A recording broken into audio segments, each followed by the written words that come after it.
All right, James, you can come on in. Sweet. You want to introduce yourself to everybody watching today?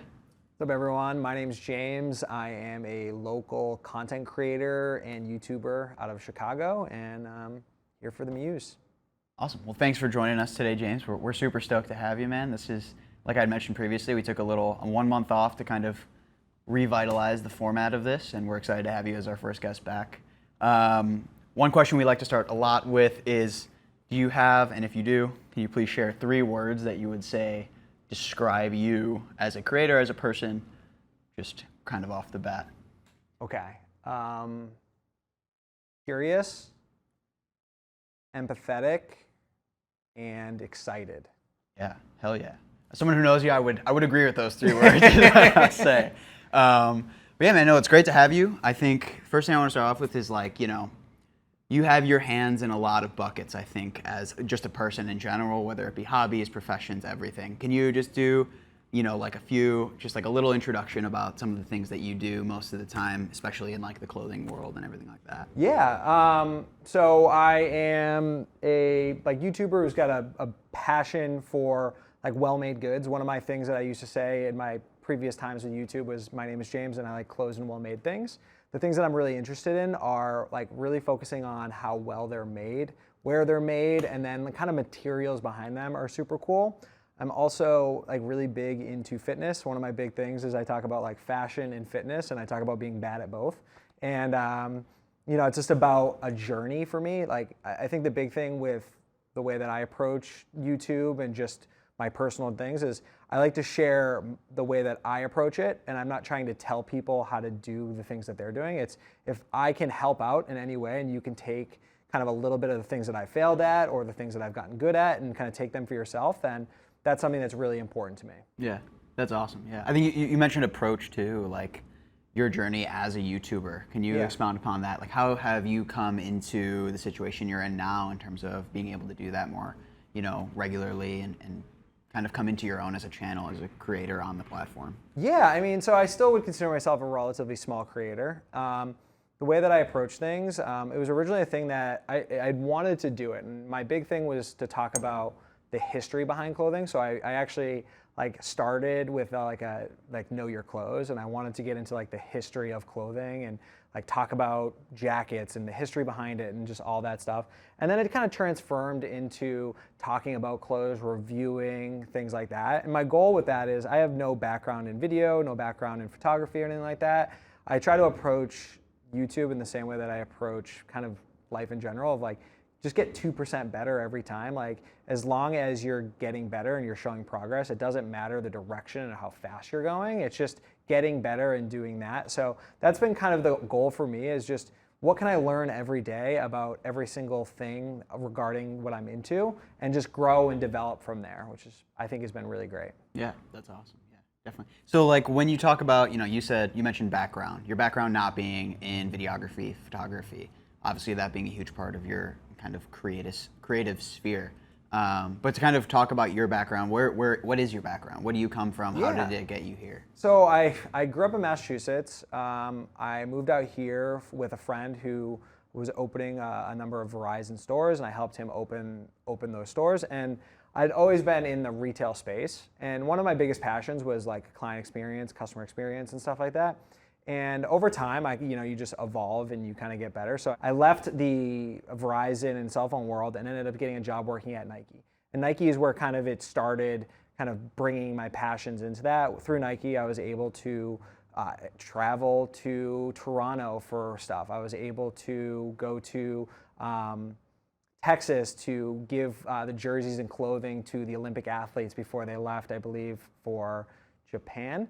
And through Nike, I really got this passion for history behind things and really got inspired by it. Nike has a really cool, kind of exciting history on how they were started in this grassroots way. And over time, that kind of just turned into really focusing on history of things and customer experience and really enjoying the aspects of all that stuff. And over time, I got invited to work in the watch world, which is kind of the epicenter, or not the epicenter, which is kind of the top of the league when it comes to like history and heritage, especially from a retail standpoint. So I was fortunate enough to work in that retail space and learn about some of the most premium and beautiful watches in the world. Some of them are older than the United States when it comes to heritage and history, and really got into that. And through doing that, I was able to kind of get more into clothing, and through watches and stuff like that. And then as that turned into being excited, I wanted to share that kind of information with people. And it started off as me just doing this like quick thing over the weekends and really kind of understanding and through the clothes that I like and stuff like that. And then it turned into something a little more, and it's growing, and it's still very small, but it's starting to be one of those things where the farther you get along into it, the easier it becomes. The easier and harder it becomes, rather, because you get better at the video, you get better at all that stuff, but then you get harder on yourself, and you start pushing yourself a little farther. So it's been really fun. It's been a really awesome kind of interesting trajectory of like going from your first 100 subscribers to your first 10,000, right? To your second 10,000. And being able to do that has just been really cool. So that's kind of like the history behind it, is like just sharing the information that I've done through getting in the weeds and just going crazy. Yeah, definitely. Yeah. So coming from kind of athletics, which you mentioned is a passion of yours, course. even independently, into horology, right? Like another kind of really upper echelon, for lack of a better term. Yeah. How is that kind of, and then into garmentry, right? Like how have those beginning steps, do you feel like, how have they informed your opinions and kind of your thought process in terms of garmentry? And then in addition, like what garments you choose to show on your YouTube channel to emphasize in certain videos and whatnot. Like, do you still feel that there's a through line from your experiences there onto those things? Yes and no. I think with clothing in general, especially like personal style, and in the world that I live in, there's this term called like finding your personal style. Sure. And I think that's kind of a eye roll situation, right? Because people are like searching for something. And I think it is something that you just inherit over time of making mistakes and getting older and learning and just stuff like that. So, through those worlds, I was able to like get really into streetwear through Nike and through that kind of stuff.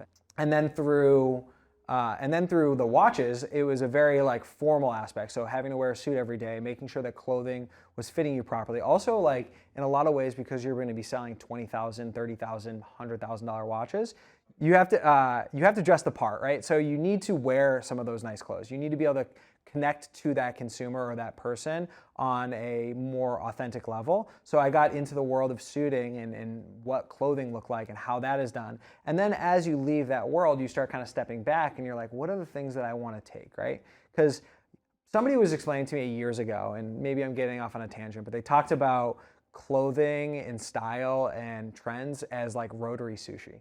So if you go to Rotary Sushi, you don't get one piece of, you don't order stuff. So you go around and you see all these different versions of sushi that you like, and you can take the things that you want and leave the things that you don't.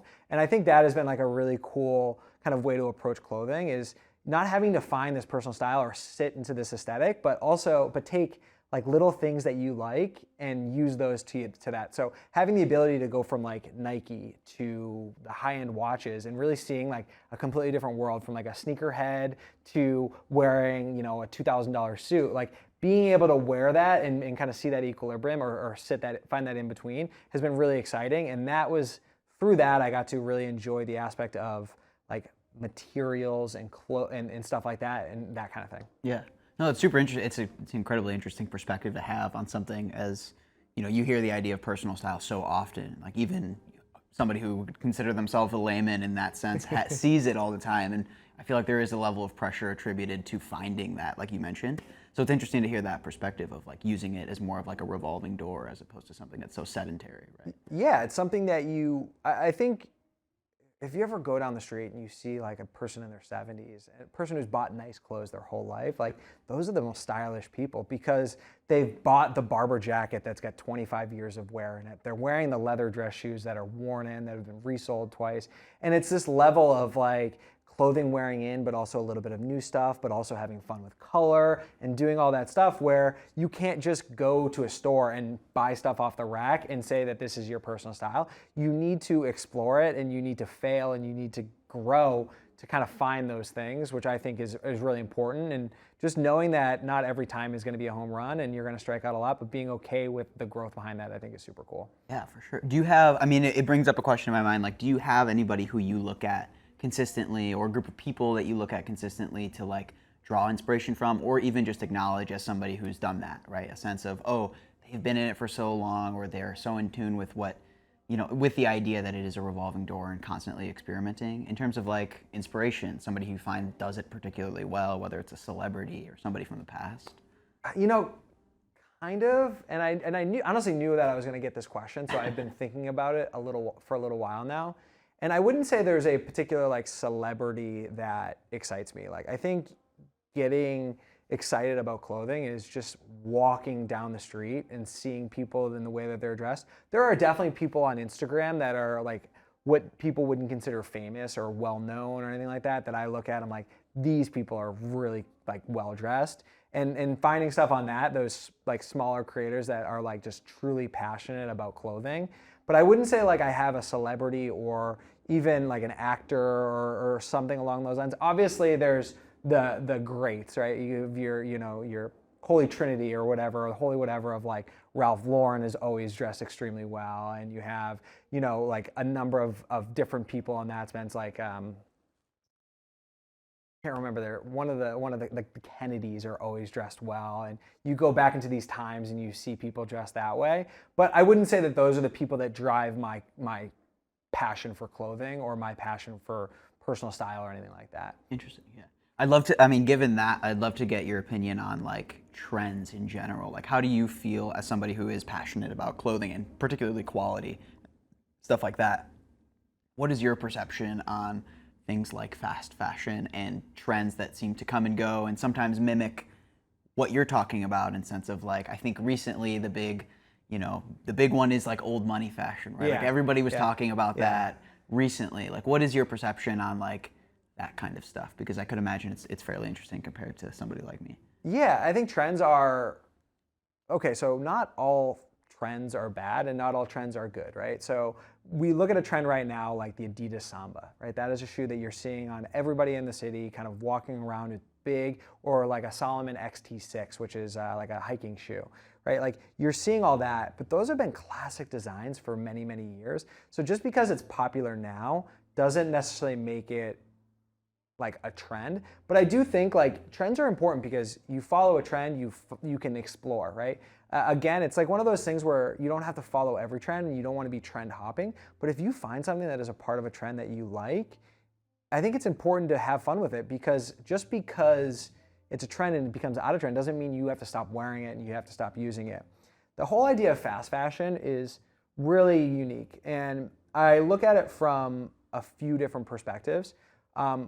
I think fast fashion is a very good thing in a lot of ways, where it allows people that may not have the ability to buy clothing to approach them in less expensive clothing. I personally think buying secondhand is always a great option, but if you got 4 kids and your budget is $100 a kid to buy clothes, like you may not be able to go and buy the newest and the latest and greatest. Like you're just trying to clothe your children. So I think being able to buy clothes that, one, is going to be nice enough for them to wear during the year, but also in fashion enough, I think is an important thing. Do I think I need a weekend outfit, let me go to X fast fashion place, is a good option? No, I think people need to take a step back. I think they need to save a little bit more. How many times in your life have you bought something that was the lesser of the thing that you wanted, and then you end up regretting it and you end up buying the more expensive thing anyway? So I think that slowing down, stepping back, and buying clothes that you love is a really great option. But I understand the aspect of a financial thing where you may not have the ability to go and buy clothing at $100 jeans or $500 jeans. You know, maybe you need the $20 Wrangler cowboy cuts, or maybe you wear through stuff, so you need to have that. So I think clothing, my issue isn't so much about fast fashion as it is about like overconsumption. And fast fashion and overconsumption have a huge correlation to them. And I think that is my issue, because you can go buy 25 pairs of $200 jeans. That doesn't make you any better than the person that's buying 2 pairs of fast fashion jeans, right? Like that's the thing that about it. Obviously, I could go down a whole rabbit hole of like economic stuff, like environmental stuff. And I know like a deep understanding of fast fashion and the clothing behind it. So from that standpoint, I'm never okay with it. But from a financial standpoint, if you need to pay your bills and you need to like clothe your children, I think it's important. But it shouldn't be about overconsumption. Definitely. Yeah. Yeah, I think that's like a really interesting like take to hear too, just from somebody who's in kind of clothes much more than most people. I'm not going to sit there and tell somebody that they shouldn't buy fast fashion if they can't afford to buy expensive clothing. You know, everybody's economic situation is different. Yeah, absolutely. No, I think that that's also like kind of refreshing. Like everybody always just kind of like, for lack of a better term, like degrades it entirely and makes kind of assumptions about you personally, but as a person, if you kind of consume and you know, participate in that kind of stuff. So it's refreshing to hear. Like I said, going secondhand is always the best option because you are not the first buyer behind it. But if you got 3 kids and you need to clothe them, like you don't have time to go to Salvation Army and sift through pants, have the kids try on, like that's just not something that's always feasible. So being able to go to Target and get all your kids taken care of, like that's a wonderful thing to have. For sure, yeah. So kind of, it's a little bit in a similar vein, but it's something I definitely wanted to get your perspective on as well is like, so say there's, you know, a 25-year-old kid who's doesn't have a ton of money but wants to start dressing better, right? Like they're at the point in their life where they feel like this is the moment where I can start to, you know, start the journey, start the revolving door like we talked about earlier in terms of wearing nicer clothes and doing that.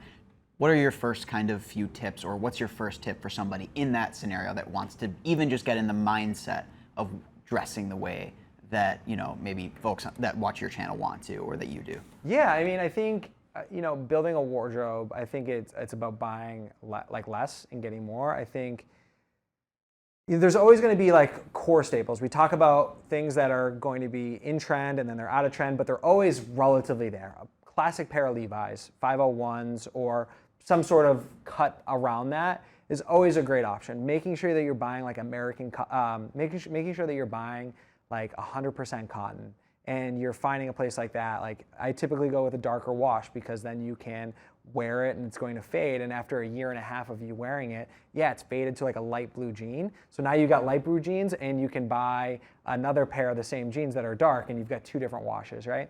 I think getting a classic pair of derbies or loafers. So if you are a Doc Marten person, and Doc Martens are that, again, I think it's always better to slow down. If you've got $50 to spend on a pair of shoes, you know, do you need them right now, or can you wait until you get $100? If you've got $100, can you wait a little longer to get $200? Because you're starting to see those gaps of quality behind that. A $100 pair of shoes versus a $200 pair of shoes versus a $400 pair of shoes. You're always going to see a little bit different. You do get to a point where you have a depreciation returns, and that is a different thing, but slow down, really be concise, build the basics first. Classic Oxford, you can 100% classic Oxford, go and grab a nice pair of derbies, grab a nice pair of jeans, nice pair of like, I always like fatigue pants. The thing that's cool about fatigue pants, you can buy like a nice baker's pant, and they're basically like slacks. So if you need to go to an interview, and obviously if you're gonna wear a suit, that's a different thing, but you could wear those to an interview, but then you could also go bop around the city and do yard work in them and do everything in them. Like a black pair or like a nice green pair of like fatigue pants is a great option, but just focus on quality first and go with that. Again, like if I had to say like the top three things you should buy, it's like grab an Oxford, grab a nice pair of either loafers or derbies, and then grab a pair of jeans or a pair of like fatigues or trousers or something like that. Awesome, cool. I think that's good advice. Hopefully some people follow that. We've talked a lot about clothes, and I think that that's great. I definitely want to kind of pivot again back to kind of the YouTube as a medium, right? Yeah. So, you know, you mentioned yourself, you said you're a small creator earlier, right? Yeah. So I think that that's a really interesting perspective, especially on something as huge as YouTube is now and how ever expanding it seems to be. I think that we're all kind of privy to watching YouTube encapsulate a lot of folk at different age ranges and all that kind of stuff, right? So just personally, as a small creator in the sphere that you're in, what are some of your favorite things about YouTube as a platform and as a medium for putting out some more educational stuff, or even just sharing a passion with your viewers? And then what are some of like kind of things that you would love to see improved upon, or your least favorite things about YouTube in that same sense? So, oh man, we're gonna get canceled. So I think the cool thing about YouTube is the barrier of entry is very easy. At this point in our lives, almost everybody has a phone. Everybody has a camera on their phone. And you have the ability to create content on many different levels and share your opinion on anything, which I think is an amazing way to absorb information. I do think that there is also a lot of misinformation on there. And having somebody that is telling you something, like, everybody is an authority, right? Like, if everybody's an authority, that means nobody's an authority, right? And so that is a really interesting thing, because you have this ability to talk to anyone and consume all this type of information, but you also may not be getting the proper information, right? Having the ability to do that, you have all these Dr. X's, Dr. Y's talking about things on the internet, and you're like, should I take this for real? Should I take this not? Or people talking about clothing in a way, but not. So I think the beautiful thing about it, like I said, is the ability to create and get better and learn. And you're also learning like a side hustle. I think all of us in this world now are kind of starting to understand that you need to have at least a few side hustles, especially with what's going on in the world, and just always having the ability to pivot, because things change and you need to be able to do that.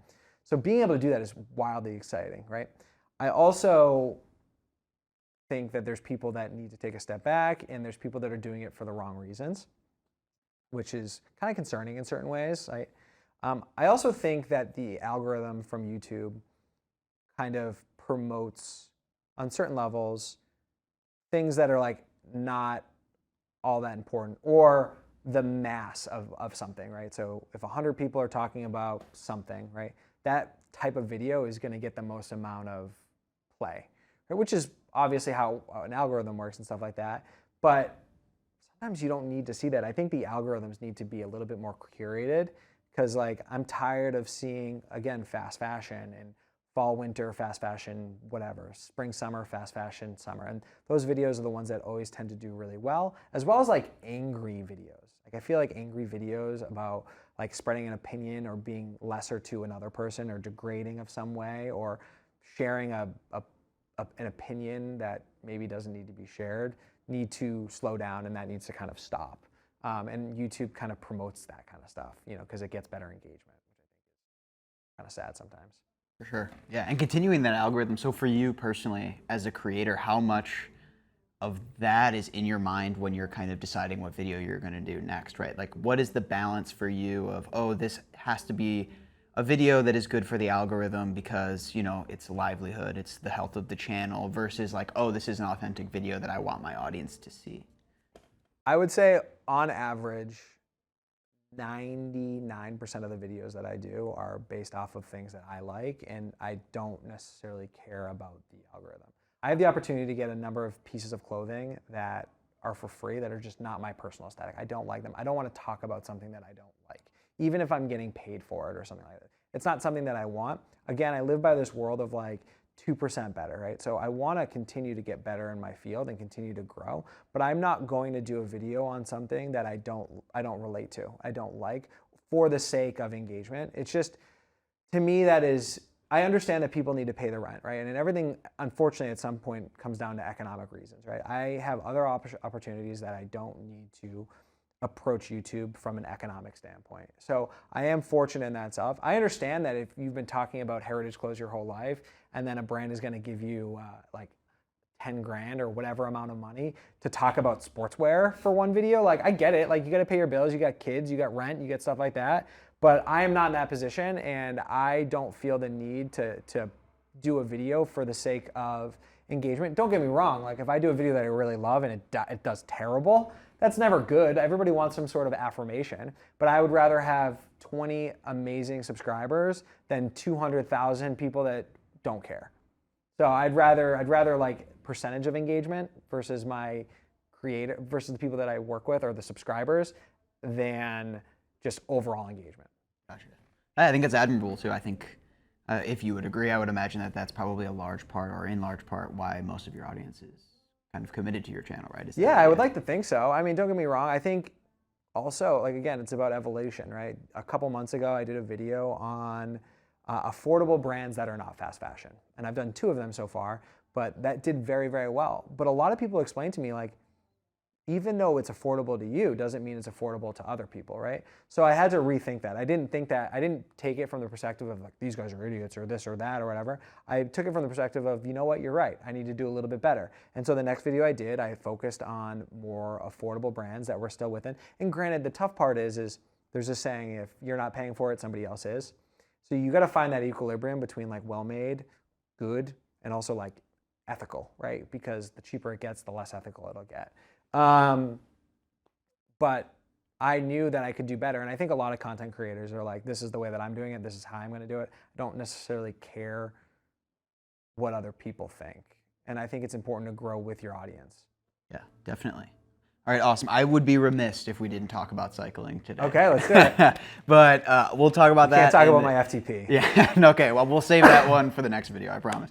But then also I want to throw some like rapid fire stuff at you afterwards. So, Yeah. But you know, in general, first, I would love to hear about like your journey in fitness and like what it means to you and how it kind of plays into fashion and kind of that kind of thing for you particularly. Yeah, so I'll start off with the answer about fashion and clothing, or fashion and athletics, right? I think ultimately clothing is about what you want to wear and what makes you feel comfortable, right? And what excites you. What I like isn't what other people like. What other people like isn't what I like. You see the clothing that I wear, my kits every day. Like I don't wear any crazy colors. I don't wear any like insane like patterns and stuff like that. Like I like wearing like my blacks, my browns, my grays. I'll do, you know, occasional like brick red and stuff like that. So my stuff is very minimal, and I tend to focus on organic materials if I can.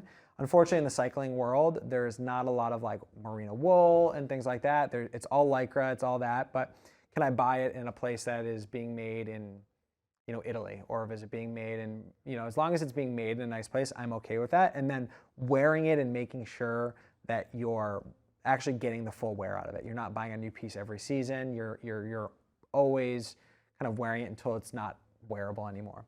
As far as my journey with athletics, so I wrestled in high school, and then I did it for a brief stint in college. And so I always approached athletics from like you're either failing or winning. And I took that through working at Nike, and I ran the Chicago Marathon, and I failed at the Chicago Marathon. And failed is relative, right? I still did a respectable time. I think it was like a 3:46, which is like a relatively respectable time, but my goal was a 3:30. So instead of sitting there on my ride, I looked at it and I said, instead of sitting there and being like, I enjoyed this run, I sat there and was like, this was terrible. I didn't hit my goals. I bonked at mile 22. This was the worst thing I've ever done, and I didn't enjoy it. And then I did a triathlon, and that was essentially the same thing. I missed my time. My goal was to be like sub 3 hours. I think I did 3 hours in like 2 minutes or something like that. My transition killed me. It was like a 9-minute transition. And this was in 2016 and 2017. And I stopped doing all levels of athletics from 17 up until about 18 months ago, 2 years ago. And my approach on it had changed quite a bit on going, I'm just here to have fun. I do want to get better. Again, taking that 2% and getting slightly better every single time, and having that understanding of this is for me. This is not for anyone else. Whether I want to go out and ride fast or whether I want to run fast is completely okay. And that was life-changing for me. And that was the thing that I realized is like taking the ego out of it and taking that idea of being like you're either winning or failing out of the world or out of the conversation, and just going out and having fun and creating community and being around people. And so since then, it's been amazing. I'm doing, I think, like 120, 140 miles a week, just having fun, being around people, not trying to be cool, just going out and having fun and being the slowest person, I feel like, at every single ride, but at least I'm getting better and I'm having a great time. And that's where I am now. And I mean, I'm constantly going out. I'm gonna go for a ride tonight if you want to join. Yeah. And it's just been a lot of fun that way. And that was the best way to approach it, is just taking the ego out of it and taking the ego out of all of this.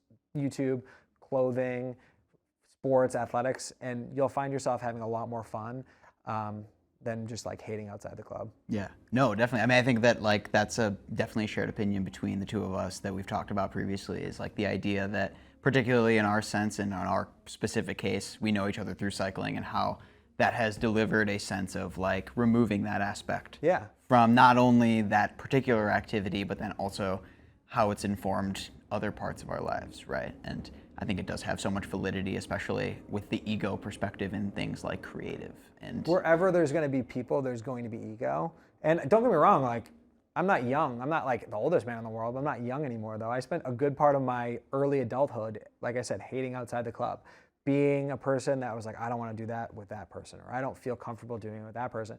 And then once you kind of taken that away and you've realized that, like, everybody's here to have fun, everybody's here to learn, everybody wants to be better, it's so much more liberating and it's so much more fun and just altogether so much better. do you feel like you've transposed that onto like your opinion on clothing and stuff like that? Yes and no. I mean, I think, so the clothing that I like is expensive, right? And I'm not a wealthy person. Many people think that I'm like a trust fund kid and this and that, but everybody has their thing that they like to spend money on. It's camera equipment and bikes, right? For me, it's bikes and clothing, and then taking the wifey out to dinner every once in a while. But like, that's something that I like to spend my money on. And there's always going to be that level of kind of separation between very expensive and less expensive clothing, right? So through price of clothing, there is a level of like, I can't talk to this person, or I'll never watch his videos because he just talks about too much clothing, or he's so holier than thou because of what he talks about. And I try not to do that. Like, again, everything that I do is about my perspective and how I approach it. I'm not here to tell people what to do. I'm not here to give people 10 reasons why their t-shirts look bad on them, or 3 reasons why you can't wear baggy clothes. Like, I'm not here to do that. I'm here to talk about my thing. And because of the type of clothing that I'm in, I think there is a level of exclusivity and kind of nerdiness that people don't understand all the time. Gotcha. No, I think that's sweet. I think that's awesome, man. To see that kind of coexist with each other despite kind of being antithetical is very interesting. Yeah, think about it this way. It's like the instant thought process that you get when you see somebody that pulls up in an S-Works bike. Right? It doesn't matter if the person's the nicest person in the world. You've talked to him a million. You've never talked to him. You don't know him. You're like, this dude's either fast or really slow, but he's got a lot of money, right? Yeah. Like, you get this, you build a perception on that person before you've even talked with them. And that's kind of what happens when you're talking about high-end expensive clothing as well. Like, perceptions are built without even having a conversation with a person. Yeah. No, it's definitely, it's incredibly interesting because it does happen in both. Everything. Yeah, it's crazy. All right, so last thing we'll do. Yeah, rapid fire. Rapid fire. So first one, I know you said you don't have any kind of like, celebrities or anything, but if you were forced today to swap your wardrobe with one person, who would it be? Ooh, swap my wardrobe with a celebrity. Oh, this is such a bad question because I am so bad with names. Like, I couldn't tell you the person. I mean, who's the dude that was in the new, he was like dating, this is how bad I am. Like, I don't even know the person. It's going to be amazing once we get it, though. It'll be edited. Yeah, it'll be edited really well. What is it? Not Jacob Elordi. Who's the dude that was in the new like Roman Spartan movie? He was just in War. That movie War. He was dating Doja Cat. Oh, yeah, the guy from Stranger Things. Yeah. What's exactly. Joseph Quinn. Joseph Quinn, I think. I like his that's style. his name, yeah. I genuinely don't follow that though. I literally I'm so bad with names of things. Yeah. Joseph Quinn. Yeah, Okay. yeah, that's who we're talking about. Yeah. But I guess him because I genuinely don't know. Who's the dude that played Elvis too? Austin Butler. I guess like those kind of guys would be cool. Yeah. Jacob Elordi. They're kind of like the it guys right now. So Sure. I personally like their style. I mean, Shia LaBeouf in the 2000s was like a GOAT. Yeah. So he was a great person to do, but there's nobody that like I would sit there and say like, I really am like, I want that person's style. Yeah. All right, well, that was the tough one. The other one should be a little bit easier. What is your like one grail piece of clothing? Ooh, that's still hard. If I were to sit there, oh man, grail piece. I buy my grail pieces, which is like really bad, like financially terrible. I would say like if I had to shoot like a grail piece of clothing, I'll give you two because one of them is like I think is considered a grail status, and the other one is more like a history aspect. I would love like a mid-war, like World War II, like 1944, 46-ish, pair of Levi 501s. The story behind them is so cool. It's just such a really cool concept and conversation and everything. And then a number of years ago, there's Junya Watanabe, I think I said his name, Junya Watanabe, did a collaboration with Carhartt. And the pant, and it's a jacket, it's like a barn coat or something like that, and it's like paint splattered. And it's just like weird. I don't know whether I would ever wear it, but it's one of those pieces that I would throw in the closet and I would just like pull out every few months to like take a look at it and just see it. And that's been like a consistent like eBay search for many, many years. You got the notification on the eBay search. Exactly, exactly. All right, last one. This one hopefully is easy for you. Grail bike, if you could pick one, just off the rip. Oh, probably like an S-Works tarmac. That or Cervelo S5. Both And good. that handlebar is so cool. I just think that is so. Colonagos are cool, but I like the Cervelo. S5 is the one with like the arrow. Yeah. The Y bar. Yeah. Yeah. Yeah. No, that's sick. All right, so I lied. This is the last one. Feel free. Yeah. What's one thing, just in general, it can be about whatever you want, or in just kind of pure generalities here. What's one thing you wish more people knew about, just in general? Oh goodness. I want to say clothing, but that is such a terrible. Like if I had to tell the whole world to learn about one thing, like that would be such a terrible thing to waste that one thing on.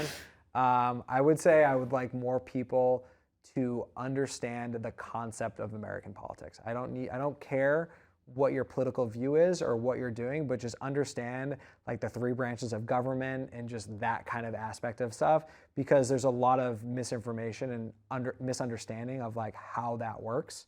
I think that would be something that if everybody just knew like what the three branches of government were and how they worked, that would be really great for me. Yeah, I think that would be great for a lot of people. Yeah, exactly. All right, James, I won't subject you to this anymore, but if you want to take just a second to plug whatever you have coming up, feel free. This is your time. For sure. What's up, everyone? James. Follow me on my Instagram and my YouTube.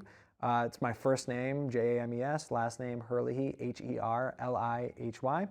And I appreciate you guys having me, and I hope y'all are having a great day, and we'll chat soon. Awesome. Thanks so much for joining us today, James. We're super stoked on it. We're excited, and I think everybody's going to really enjoy seeing your perception on a lot of stuff. And yeah. Sweet. Peace. Awesome. How'd I do? Killed it.